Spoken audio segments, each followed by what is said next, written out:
আমার ফেরেশতারা আমাকে ডেকে ডেকে বলে, আল্লাহ আপনি যদি অনুমতি দিতেন আমি আপনার এই বান্দাকে উল্টায় দেই, এর একটু ধ্বংস করে দেই, আপনি অনুমতি দেন না।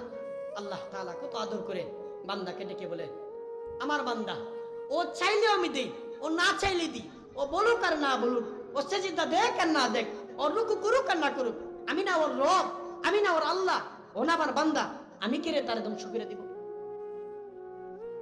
আল্লাহ কত আদর করে, আল্লাহ তাআলা কত মায়া করে মহব্বত করে আমাদের বানাইছে, আপনি তো জানেন না রে আব্বা। আল্লাহ বলে, বান্দা আমি কোন জিনিসকে আমি যদি বলতাম কুন ফায়াকুন, হয়ে যায়, যে স্থানে কুন বললে হয়ে যেত, এই স্থানে আমি তোমাকে তোমার মায়ের গর্ভের মধ্যে 9 মাস লাগাতার একে একে মাংস রক্তে বুঝতে তোমার আমি মানুষ দিয়েছিলাম। আমি তোমার মারে পর্যন্ত বলি না যে মা তোর সন্তানের চোখটা কি পিছনে দিব, তোর সন্তানের নাকটা কি কপালে দিব, তোর মারে পর্যন্ত আমি বলি নাই রে বান্দা, আমি তোরে মহব্বত করে বান্দা বানাইছি। আল্লাহ স্পষ্ট বলছে, বান্দা তোমার শরীরের প্রত্যেকটা অঙ্গ প্রত্যঙ্গ, হাত পা নাক কান গলা সব কিছু আমি দিলাম দুনিয়া বুক করার জন্য, দুনিয়া অর্জনের জন্য। কিন্তু আল্লাহ কসম করে বলে, বান্দা জানো আমি কপাল দিয়েছিলাম আমি আল্লাহকে সিজদা দেওয়ার জন্য,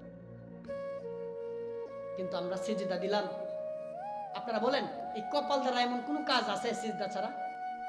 তো হাত দ্বারা কাজ করবেন, এটা তো আল্লাহ দিয়ে দিছে, দুনিয়া বুক করো না।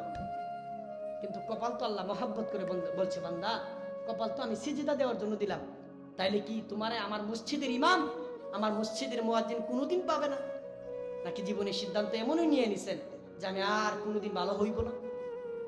আপনারা বলেন আমাদের বিবি কাজ কোথায় গেল, আমাদের সন্তান ছেলে মেয়ে আখলাক কোথায় গেল?